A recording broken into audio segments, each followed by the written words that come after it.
Good evening. আশা করি তোমরা সব ভালোই আছো, আমি অনেক ভালো আছি। দেখতে পাচ্ছ আমার চুলের যা অবস্থা, প্রচুর অবস্থা খারাপ। চুলটা এতটা পরিমাণে রাফ হয়ে গেছিলো, তাই ভাবলাম একটু হেসপা করে আসি। মা বললো যা চুলটাকে একটু হেসপা করে আয়, কারণ চুলটা প্রচণ্ড পরিমাণে রাফ হয়ে গেছিলো। হ্যাঁ, আন্টিরা বলছিলো প্রচণ্ড পরিমাণে রাফ হয়ে গেছিলো, তোমরা কি মাসে মাসে একটা হেসপা নিতে পারো না?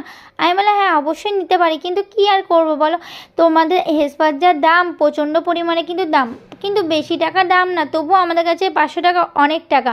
তোমরা অনেকে বলবে 500 টাকা মানে অনেক টাকা, এরকম কেন বলছো? দেখো সত্যি কথা বলতে 500 টাকার অনেক কিছুই হয়ে যায়, 500 টাকা সারাদিন বাজার হয়ে যায়।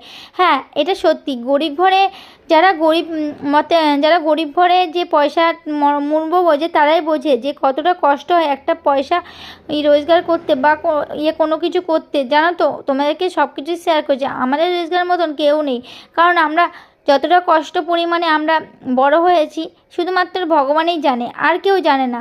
একমাত্র ভগবানই জানে আমরা কতটা কষ্টের পরিমাণে আমরা বড় হয়েছি। হ্যাঁ এটা সত্যি কথা। জানো তো, যখন সবাই বলে সুখে থাকবে, তখন কিন্তু আমাদের কপালে কিন্তু দুঃখটা এসছে, কারণ দুঃখ আমাদের কপাল কিন্তু কোনোদিনও ছাড়েনি। এখন ভগবানের কাছে আমি একটাই চাও, ভগবান আমাদের জীবনে যেন সুখ সবসময় ভরে থাকে, যেন দুঃখ যেন না আসে। জানো তো, একটা দিন আমরা 16টা টাকার জন্য কেঁদেছিলাম, সেই দিনটা যেন আর না আসে। ভগবানকে একটা প্রার্থনাই করি। হ্যাঁ দেখতে দেখতে দেখো তোমার সাথে গল্প করছি, আর আমার কিন্তু হেসপা এখানে হওয়ার মধ্যে এবার কিন্তু ভালো করে এই ম্যাচিংটা দিয়ে এখানে কিন্তু টেনে দিচ্ছিল খুব সুন্দর করে।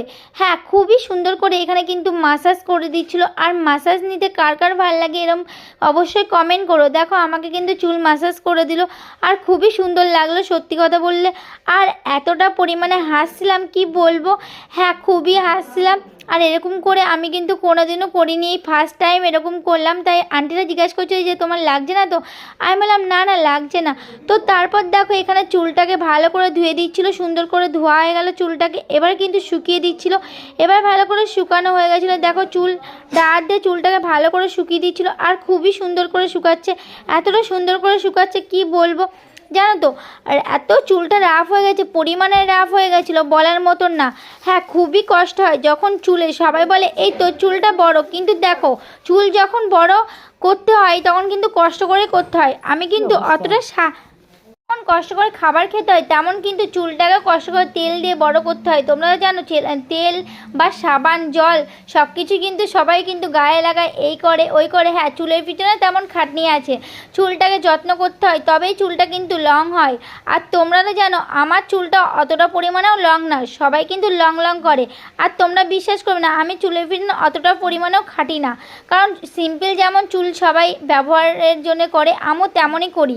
আর দেখো এবার অতটা যত্ন করতে পারি না, তো আমি এখানে কিন্তু শ্যাম্পু করে একদম থাকতে পারি না, তেল দিয়ে থাকি বেশিরভাগ। তারপর আন্টিটা আমার চুলের ফটো তুলে নিচ্ছিলো, এখানে বলছে দাঁড়াও তোমার চুলটা একটু ফটো তুলে নিই।